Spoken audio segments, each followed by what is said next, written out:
The teams that will benefit the most from college football 25 will not be the mega giants of college football, the teams that everyone knows exist. It'll be the group of five, the lesser known schools that you look to rebuild from the ground up and take to the promised land. So to kind of help you make a decision in terms of what group of five team you want to pick for a dynasty, we're going to do the group of five tier list today. It's not going to be a straight up dynasty tier list, although we may do that later on. This is just going to be a tier list of the entire group of five. So let's take it from the top. We start as usual by looking at the tiers. We have top contenders in the playoff hunt, which, as you know, in the 12-team playoff, the group of five gets their own spot. So that's a realistic thing to actually say about these guys this year. Conference contenders, bowl season, below mid, sadly, and then rebuilding at the bottom. So at the top tier, we have the top contenders. We have 6 teams in this tier: App State, Memphis, Liberty, Boise State, Tulane, and Texas State.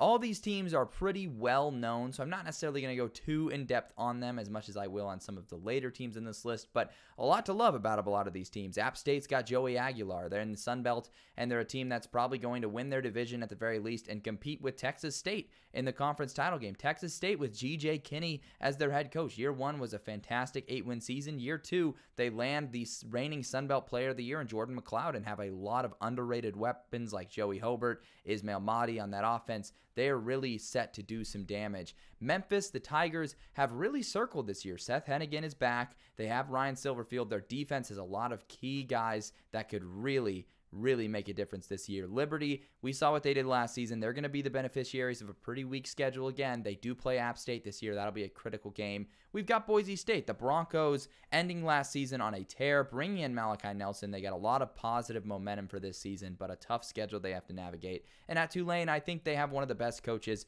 in all of college football, not just at the group of 5 level, in John Summerall, who I really think can instantly win with Tulane. He won the Sun Belt in his first 2 seasons at Troy. I think that was a home run hire by them. That's why they're in the top tier.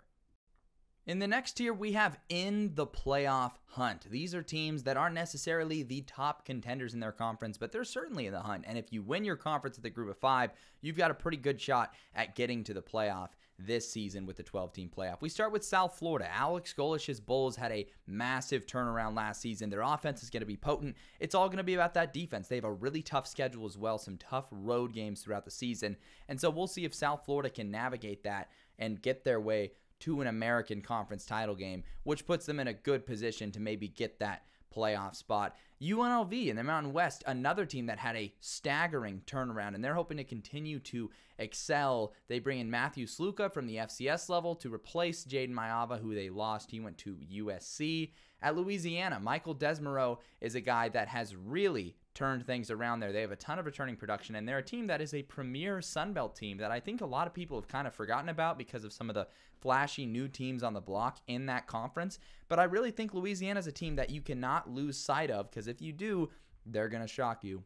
Jacksonville State is a team under Rich Rod that their first year as an FBS team was a banging success. They won 9 games. Pretty unbelievable out there in the CUSA, and they can continue to do great things in that conference. Their main rival for that second spot in the conference will be Western Kentucky, who's right there under Tyson Helton.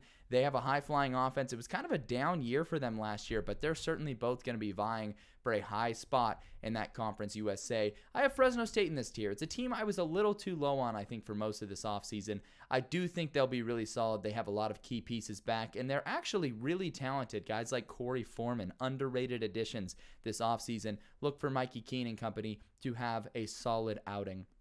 Texas San Antonio is another one that I just really think is extremely solid, one of the most consistent teams, probably in a similar tier to Fresno State in terms of just being very consistently in their conference title race year in, year out, even in a down year. And so I look for Jeff Traylor and UTSA to have another year where they're right there, and if they can get the right bounces in a couple big games, they'll be winning the American Conference. And then we have Miami of Ohio. I think they have a shot to be the first team to be repeat MAC champions since NIU did it back in 2013-14, I believe. They have just a lot of their pieces back, a ton of production back. Chuck Martin has really been coaching at a high level, and so I think Miami of Ohio is a surefire bet to win the MAC this season.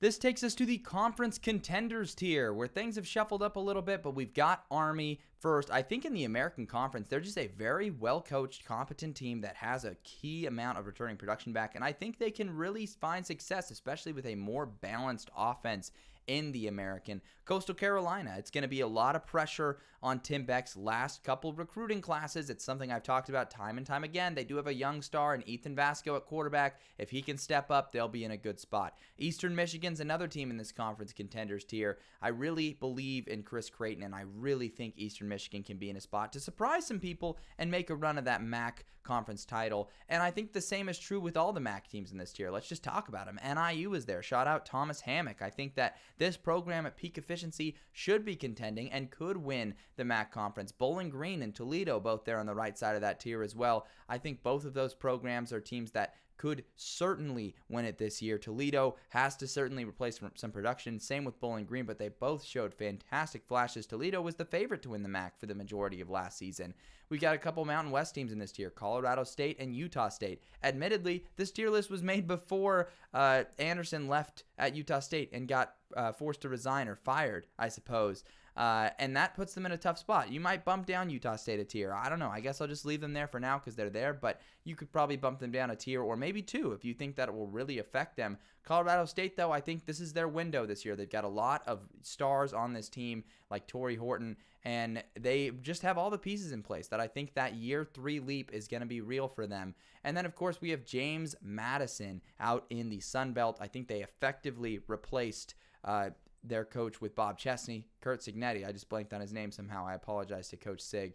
But they effectively replaced him and effectively reloaded the roster as well. And then, of course, we have Old Dominion. The Monarchs, our team with a key cross-section of returning production and coaching back that I think they could really be a team that goes out and surprises some people.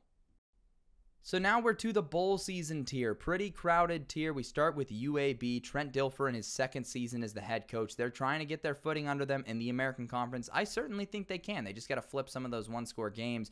UTEP also in this tier. I think I had them in conference contenders last time, which was a little bit overzealous, I believe. But I do like Scotty Walden. I do like the infusion of transfers. They do just have a really tough schedule. The wins are hard to find. At San Diego State, I absolutely love the fact that they were able to look at what Colorado did and get Sean Lewis, pick him up to be the head coach. Sean Lewis is a beast, and at Kent State, he really thrived. And so I think at San Diego State, with that talent, he can have a really great season in year one, get them back to a bowl game. Ohio's a team that lost a ton of production, and it kind of is in a tough spot in that regard. But even in a rebuilding year, I think Tim Albin has shown he has the coaching chops to put them in a good spot and still get them to a bowl. At Georgia Southern, they're definitely going to be in an interesting year this season. Clay Helton definitely facing some pressure after not exactly a thrilling year and a pretty disappointing one overall last season. East Carolina is another team that had an extremely disappointing season, and really so did North Texas. Those American teams, they're banking on Mike Houston and Eric Morse being their guys going forward, rebounding their team. North Texas is a large influx of transfers, and they're going to try and parlay that into maybe a bowl appearance this year, but we'll see. It's been something that has been definitely rocky in terms of the results that it's able to bring instantly. Air Force is rock bottom in returning production, and yet you feel like Troy Calhoun has been consistent enough that Air Force will find their way back into a bowl game. I don't know if they can contend in the Mountain West this season, though. Then, of course, we have the Troy Trojans. Losing John Summerall was really tough. I don't know if I believe in Jared Parker yet, and we're just going to have to see. There's so much new there. There's so many players that have been replaced. We'll see what happens with Troy. Wyoming, the Cowboys are a team in the Mountain West that I think could have a solid season. They have Jay Saville is the new coach's name. He replaces Craig Bull after he retires. I think they kept the staff intact. They kept a lot of this roster intact. It was pretty impressive, and for that, they could be rewarded with a solid bowl appearance. Then, of course, you have Tom Herman with the Owls, FAU over there, and they also had a really tough year. One of those teams with just a rough transition into the American Conference from the CUSA. I do think they can go bowling. I have trust in that staff, and I think they were really bitten by the injury bug last season, so I think those will be remedied. You, of course, have the Marshall Thundering Herd, who did a lot of staff overhaul this offseason. We'll see if it pans out for them. I think it will just get them to a bowl game because of the talent they have there, but definitely far off from where Charles Huff wanted this team to be in this season. And then, of course, you have Arkansas State, coached by Butch Jones. They had their best season under him last year. I think they'll have another really great season. There's a lot of young players to really like Jalen Raynor. So we'll see what happens with the Red Wolves. It's a crowded tier at the group of 5 rank, but we have the below mid, sadly, tier. Teams like Nevada on here, who actually did a lot of turnover this offseason that could mean they're more talented, but they just play an extremely difficult schedule, especially for a group of 5 team. Ball State under Mike New. This is going to be the year if we learn if he's the guy going forward. At South Alabama, the very interesting hire of Major Applewhite. We'll see if the Saban rehabilitation worked on him as well. San Jose State brings in Ken Niumatalolo, which is actually a hiring I really like long-term. I don't know if it'll result in the bowl game this year. At Southern Miss, they brought in the top recruiting class in the Sun Belt, and they also brought in a lot of talent, although Will Hall had to overhaul this staff. So it could be a little inconsistent this first season, but we'll see if that upgraded staff can lead them back to a respectable team in the Sun Belt. At Middle Tennessee, they're a team that's also in a precarious spot. They really flopped last season, and then after they flop, Rick Stockstill retires, so they bring in Derek Mason, who's going to look to overhaul this team, and it's another rebuild that could just take time. But in the CUSA, you never know. They could pop off if they have a good team. Hawaii is a team that's going further and further into the run and shoot this year. They're going to try and utilize the veteran pieces in this offense,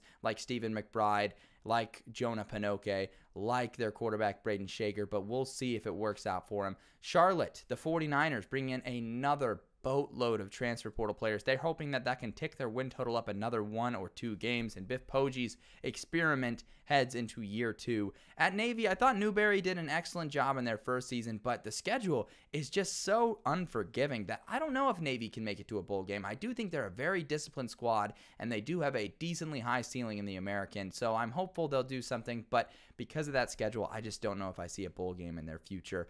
At Louisiana Tech and Sonny Cumbie, they are really in a pivotal season, and we've got to see if they can get it all together this year. Central Michigan's another team under Jim McElwain that has been kind of back and forth last season, just missing out in a bowl game. FIU is another team, the Panthers, that have been slowly improving, and I really think that giving Mike McIntyre time to build this roster and this team is the right move, and I think FIU is headed in the right direction. They showed a lot of growth last season.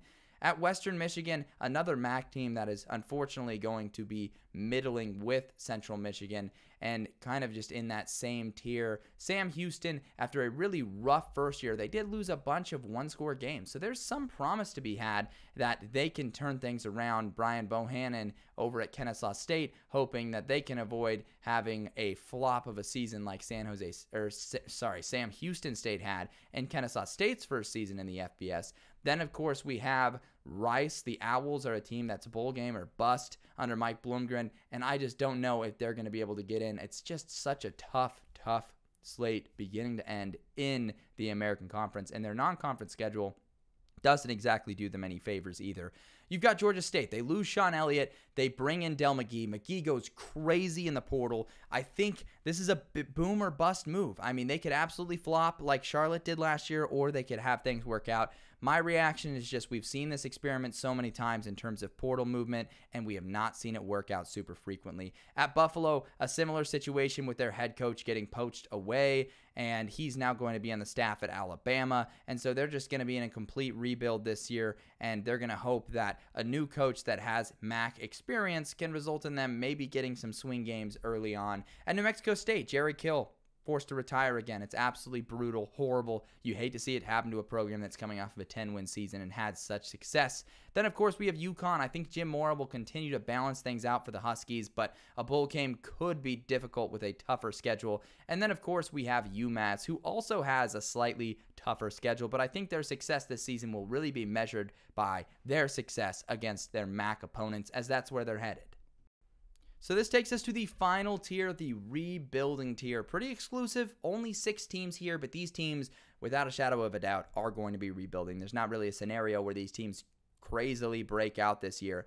Akron, the Zips did have some close losses last year, quite a few of them, but it's still a team that overall on a program you feel like needs to pay their dues of some bad seasons before they can get back on the right track. At Temple with Stan Drayton, it just does not feel like things are working out. They're really going to try and give it a go this year, but it's not something I'm very optimistic about. At ULM, they bring in a guy in Bryant Vincent that just brought in a 38 recruiting class for 2024. So they're going to be extremely young and completely rebuilding at Louisiana Monroe. You've got Tulsa. The Golden Hurricanes have been below mid in the American and desperately trying, and it just feels like this is going to be another year where they're scrambling to find their footing and not able to do so in one of the deeper Group of 5 conferences.